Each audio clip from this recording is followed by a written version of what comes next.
You're listening to E-Commerce Fastlane, episode 40. Welcome to E-Commerce Fastlane, the podcast show to help you build, launch, grow, and scale a wildly successful e-commerce company. Listen to real conversations with proven practical strategies and success stories. Learn how to generate more traffic, more sales, more profit, and customer lifetime value for your Shopify store. And now, your host and e-commerce entrepreneur, Steve Hutt. Hey there, it's Steve, and welcome back to the E-Commerce Fastlane podcast. Now, this is your first time listening. This is an e-commerce show where we have honest and transparent conversations about building and thriving online with your store powered by Shopify or Shopify Plus. Now, new episodes are available each week with your favorite podcast player through iTunes, Stitcher, Google Play, and Spotify, or you can sign up now online at ecommercefastlane.com and be notified when a new show is being released. Now, on today's episode, I'm chatting with Mark Galley, who is the CEO of Zeus, and they are, as they claim, and I'm sure we're going to learn, that they are the first CRM for B2C marketers. It's a big word, it's a big term, and I'm sure he's up for the challenge to share what they're up to today. I was thinking a lot about this in terms of customer interactions that are happening like every day. Shopify brands and marketers really need to figure out how to drive repeat purchases and really grow the average order value, the increased customer loyalty, regardless of where they are in any channel on the internet.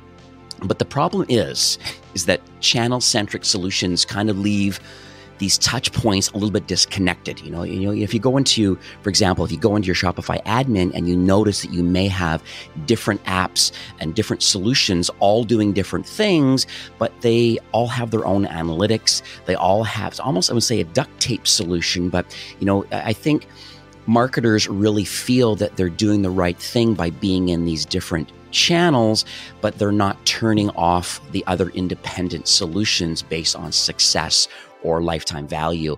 And I think knowing that, it makes it kind of almost impossible to figure out the cross-channel impact of what your marketing is doing when you have multiple solutions all running independently. And you're forced at that point just to kind of optimize for the basics like opens and clicks and visits. And, instead of, as I mentioned, like maximizing customer lifetime value.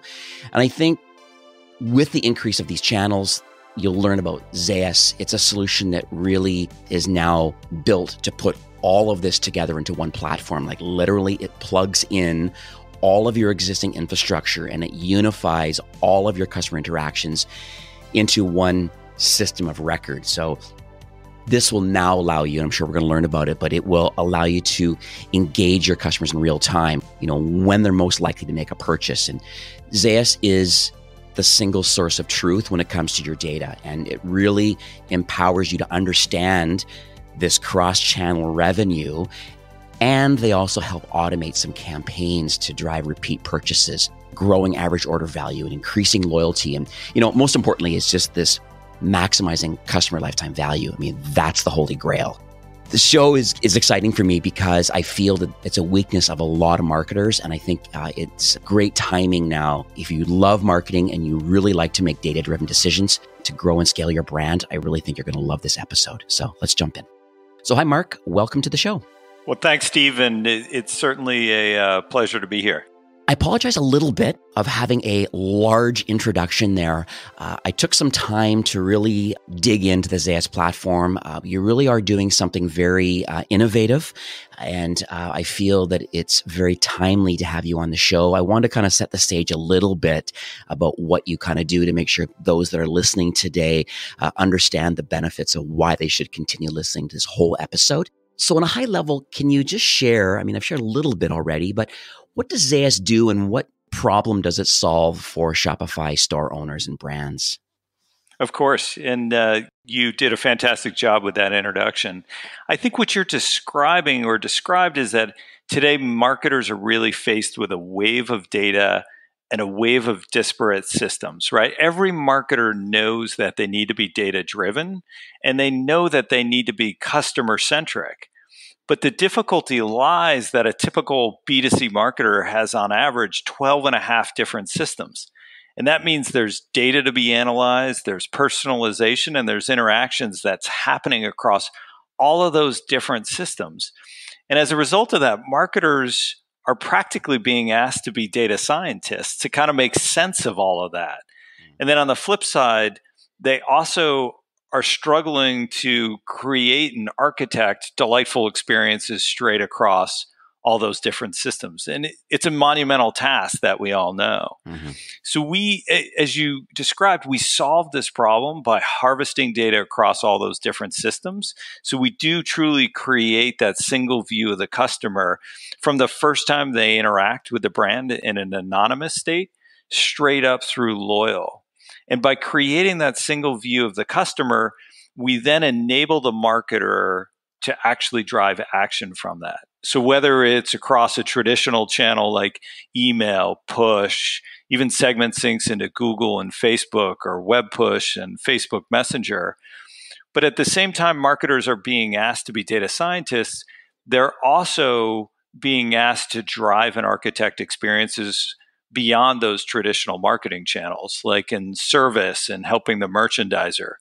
So we deliver what we call assists, not only across those traditional marketing channels in the form of campaigns and recommendations, but even assisting customer success managers and service applications like Zendesk, or surfacing what we call hidden gems, which essentially is individual product performance and relative product performance across an entire company's catalog to help drive the merchandisers' decisions as well. So it really becomes, as you said, that single source of truth of the customer and the interactions, and then empowering the marketer to make sense of it in an easy but powerful manner.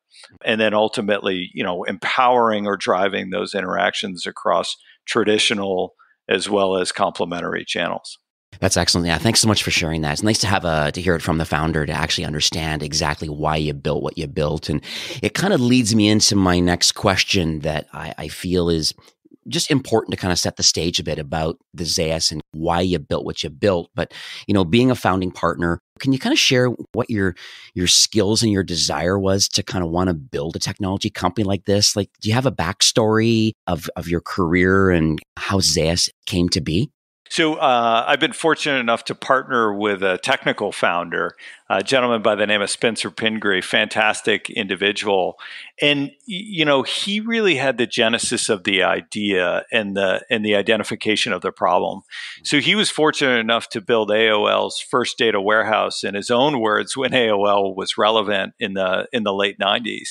And what he recognized as the technologists involved in the project for many, many years, as that data warehouse continued to evolve, was that the marketer owned the problem of, what do I do next? How do I architect that experience with the customer? But at the same time, they didn't own the solution to the problem. They didn't have access to the data that they needed to answer that continuous question that a marketer has of, what do I do next? That's really the genesis of the idea. You have to empower the marketer with those insights and recommendations that are simple but powerful at the same time. What are some of the challenges that you see with Shopify brands today to be more data-driven, and I guess to be the scientist and to help and impact a lot of different people from within an organization? Like, are there things that you've seen with your interactions with brands? I think the biggest challenge is the fact that they have 12 and a half different systems on average. And in each of those systems is a slightly different view of the customer. And what a marketer is faced with is, how do I make sense of all that information? And how do I even bring it together to try and create a complete view? And it's very, very difficult. So I think the biggest thing is, a company, as they continue to mature, they need to have a place where there is that consolidated view of the customer. They need a single source of truth. And as a company continues to evolve, you're going to ingest more and more data from different systems. So I think it's important to kind of recognizing that understanding your customer and architecting a flow or a type of engagement or experience is the most important thing. And as a company continues to evolve, the level of sophistication of that will certainly change. So I think it's just important to recognize that you need that single view of the customer and that single source of truth, which then, and internally, we always talk about the marketer as the person who, whether the business is doing well or even whether the business is trying to enter a new phase of growth, the marketer is the person that's asked, what do I do next? And it's important for them to make the investment in a system that ultimately consolidates what that customer view is. Right. So let's get into marketing tactics then. And we talk about the marketer. It looks like they're making a lot of decisions, and it's great to have a platform with a single source of truth, as you said, and having all these systems in one, because that's kind of what I see a lot when I look into the admins of lots of Shopify brands is many, many systems, all with great intention. But the reality is they're trying to disseminate the data from each one and knowing which one is having impact. And as I mentioned at the top of the show, like, should you stop an SMS campaign when they've converted on an email cart recovery? And because it can really interrupt the whole customer experience when you're continuing getting coupon codes sent to you when you've already converted. Have you seen that sort of thing happen? We absolutely have. I think the biggest thing that we see is when a company takes the philosophy of less is more, that's when they're able to overcome those challenges, because they think about linking campaigns across multiple channels, which is absolutely important. So they think about the customer, not what should I do on SMS? What should I do in email? And I think what's important to that is companies that are successful also start to blend promotional content with behavioral content. We see time and time again that a company will have looks at their data and says 5% of their messages, regardless of channel, 5% of their messages drive upwards of 50% of their revenue attributed to that messaging. And that's because it's being delivered behaviorally at a particular event.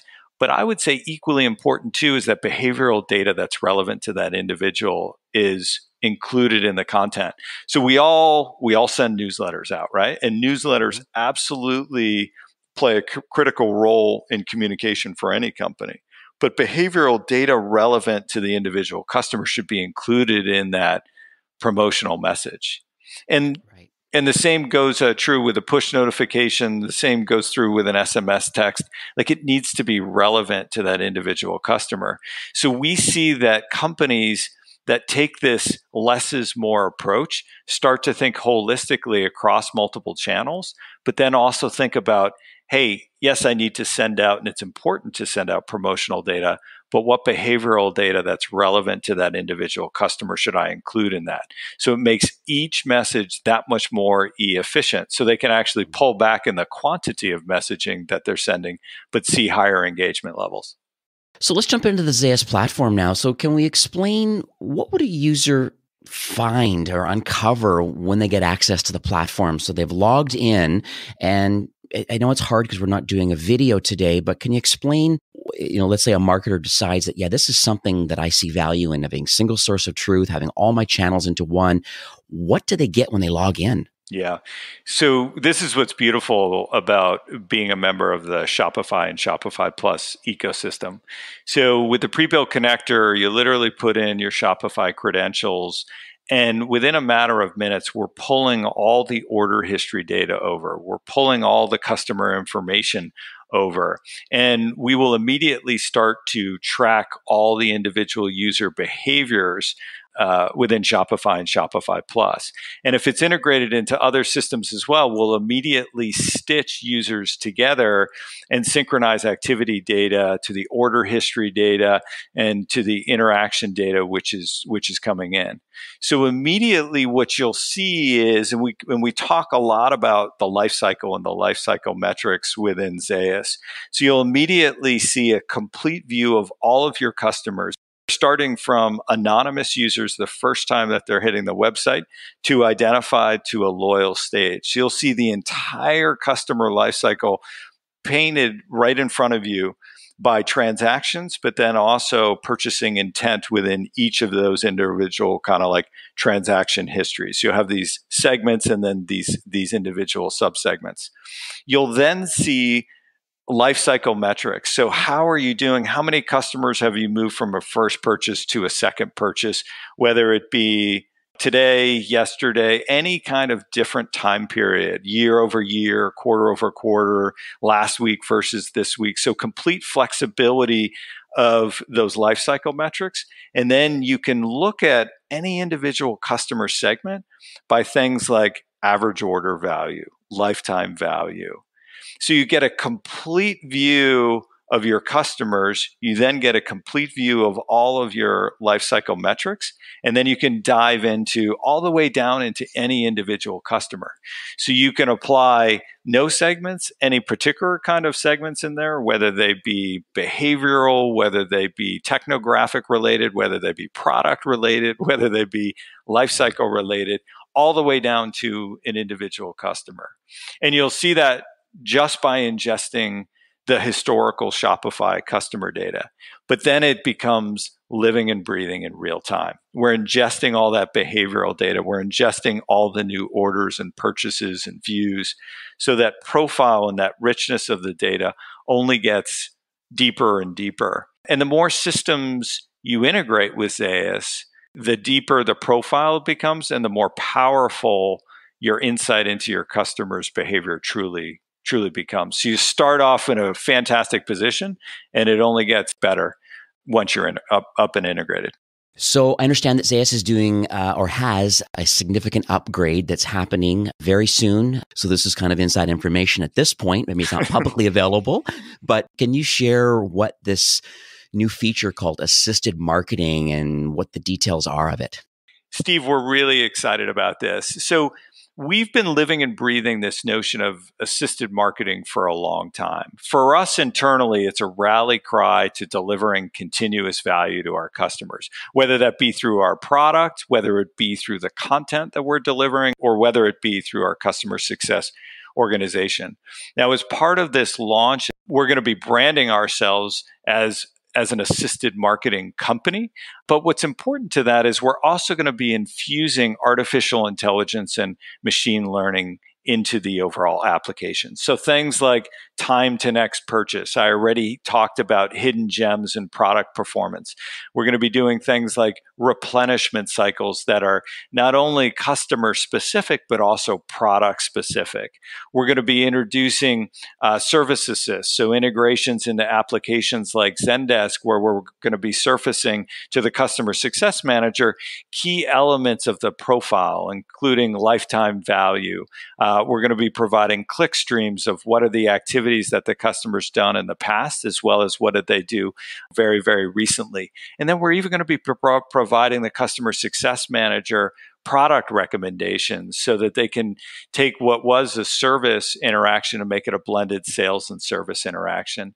And as I mentioned on those hidden gems, and we think about product performance, we're going to be assisting the merchandiser by highlighting aggregate and individual product performance against things like views and purchases.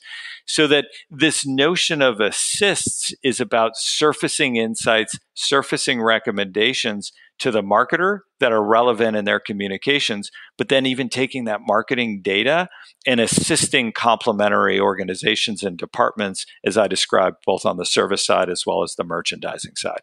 Yeah, so it does sound like it's a game changer. Like it's obviously you're quite excited. You've been building this for a while now. We have. We're thrilled with it. Do you have any case studies that you can maybe share with the listeners today about what other Shopify brands are doing to kind of, I guess, crush it today, being in 2019, based on the platform or any kind of insights that you have found with Zaius?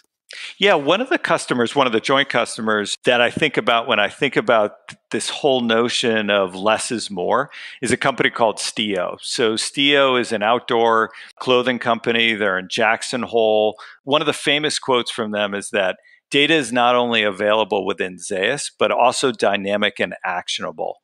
And what's key here is they are one of those companies. So for them, 2% of their email volume drives nearly 50% of their email revenue. but they've gone even beyond just email to understand what's important to their customers at the point of interaction. So, for example, if they have a first purchaser who's left a product in a cart. So, cart abandonment is one of those key behavioral triggers, but this will describe how they've taken something that's core for most companies, but adapted it to the individual customers to increase engagement, revenue, in this case, profitability. So if they have a first-time purchaser that has left a product in a cart, for example, they will offer them a promotion to drive that second purchase, right? But what they've recognized is when a customer's loyal, they don't want a discount. So what they do is they send a message from their CEO. They send a message from one of their brand ambassadors. They see higher conversion. They're less reliant on that discount. So they're ultimately more profitable from that. And without understanding that, without testing that, without looking at what actually drives user engagement and have access to all that data, it's a simple insight and it's a simple thing to ultimately do in our product or any product for that matter. But what's important is that they understand that what motivates their individual customer is that message from that brand ambassador, the message from the CEO. It's the emotional attachment to the brand, which is actually driving that repeat purchase for them. So they infuse that brand related content in their messaging. So truly for them, less is more. And it was the understanding of the customer to tailor even a simple and core component like cart abandonment to drive higher revenue, higher profitability, and ultimately higher engagement and higher repeat purchase. Yeah, that's exciting. I'm looking forward to having this updated on the show notes for the assisted marketing and maybe some links to more details about it. I think that's an incredible upgrade to the platform, more than just having the data available based on all these systems together into one, but then having some action, as you called it, dynamic and actionable data. Really exciting of kind of where that's headed for you. And it's timely with the AI and the machine learning as far as making proper decisions based on your data and your customer interactions with your site. And what I would add is that Stio in this case, but all of our other customers then take those insights and add additional channels. So they, for example, are taking their high lifetime values and synchronizing those segments into Google and Facebook. So while they may be spending the similar dollars on Google and Facebook, they're able to target through their lookalike campaigns against their high value customers. So they're seeing greater efficiency and greater targeting in their lookalike and acquisition, ultimately taking that insight from the customer and pushing it into other key marketing components and other key channels. Yeah, I like that. I like that lookalike audience tactic with the high value customer. That's a good one. Let's talk about the future of Zayas for 2019. Is there any way you could share some of the roadmap and what you're planning, other than the assisted marketing part that's on its way, likely when this show is being released? Is there anything else that you can share moving into the future? We're really excited about 2019. What's key for us moving forward is to make sure that the insights are actionable for our customers in a simple and powerful way. So we have pre-built recipes within our overall product, and we're going to continue to make investments in those recipes so that a customer, for example, is able to take a content element like cross-sell and upsell and just literally drag that into whether it's a targeted messaging and a push notification, whether it's an email, whether it's an on-site modal, but it's tailored particularly for the individual customer who starts to engage with that overall brand. So how do we take these insights, make them pre-built recipes, which would be a full-blown campaign, or even make them these sort of content blocks that they can infuse into other messaging? So we talked about the need to absolutely promotional messaging is key for any company, but add behavioral content as well.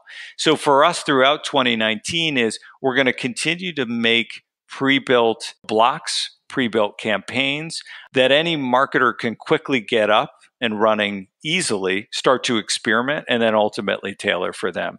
So we need to make sure that the power of data is approachable to our customers.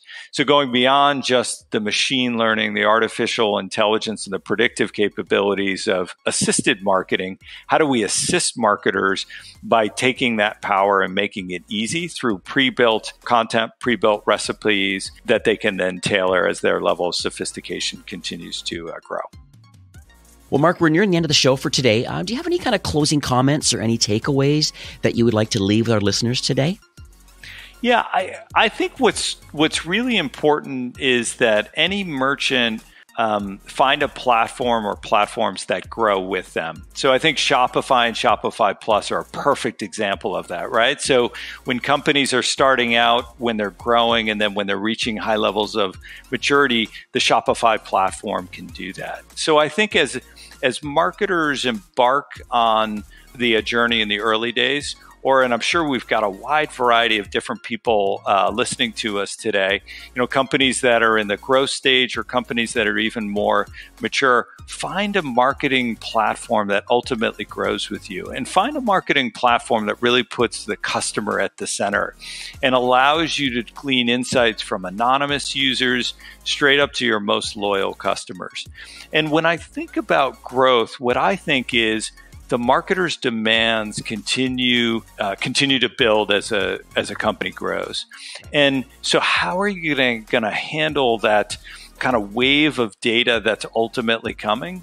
And then the other big thing that we see is that the marketers are being asked to go beyond those traditional marketing channels. And I'm not talking about just Facebook Messenger and Twitter and Instagram and segment syncs into Google and Facebook beyond the sort of email push and web push. But I'm thinking about how do you architect a customer experience and inform the customer success manager and managers when they're interacting with either your most loyal customers or even customers that are on the cusp of purchasing again? How do you make sure that they delight in that experience? And then how do you inform the merchandisers with overall product performance? So really think about making the investment in a platform that will grow with you over time. We think it's that foundational platforms, just like Shopify, that are important when any merchant is thinking about their complementary application. So how can people learn more about the platform and get started with Zayas? Yeah, so we'd love it if you went to Zayas.com. We've got a wealth of information there, great set of blogs and podcasts that are appropriate for any company. If you're interested in investigating our product, there are obviously ways to download white papers as well as demos on Zayas.com. But we'd love for you to visit it. We'd love for you to consume some of those blogs and podcasts that we create on our own, and certainly hope that they'll help any merchant in their journey. Also, you can go to ecommercefastlane.com/Zayas. That's spelled Zaius. And that's going to redirect you to a landing page. And Mark has been very generous to offer a 10% discount for anybody that signs up to the platform. And Mark, can you give us a few more details? Yeah. So, thanks again, Steve, for having me on the show. And, we're thrilled to offer that 10% discount to anyone who mentions this podcast as they're reaching out to us, or as you mentioned, visits the URL and registers through there. Well, Mark, thanks again for coming on the show today. I'm going to have some post kind of follow up on this show, but just on the surface, I really think you offered a tremendous amount of value to people. That really, my takeaway is that it seems that there's a lot of separate systems out there, and I think marketers have a lot of really great intention to want to do well. But you've kind of hit the nail on the head, saying that roles are changing quite a bit now because competition's increasing. That we need to start almost being data scientists and being involved in merchandising and really helping impact. Like you said, the marketer is kind of sitting in the revenue seat, and it's a super important position to be in. But you also need to have a platform and a process in place. And now with these insights that we have available now, I think we're in a very, very exciting time in marketing when it comes to e-commerce. So thanks again for coming on the show and sharing all this today. Thank you, Steve. I hope you enjoyed my conversation with Mark Galley from Zaius. And all the links mentioned on today's episode is available at ecommercefastlane.com/40. 40 for episode 40. And that's it for today's episode. I'd like to thank you, a loyal listener of this show, and it's my hope this podcast is just offering you a ton of value through growth strategies, tactics, and exclusive insider tips on the best Shopify apps and marketing platforms, all with my personal goal to help you build, launch, grow, and scale with Shopify. Thank you for investing some time today and listening to the show. I'm so proud that you have a growth mindset and are a constant learner. I truly appreciate you and your entrepreneurial journey. Enjoy the rest of your week and keep thriving with Shopify.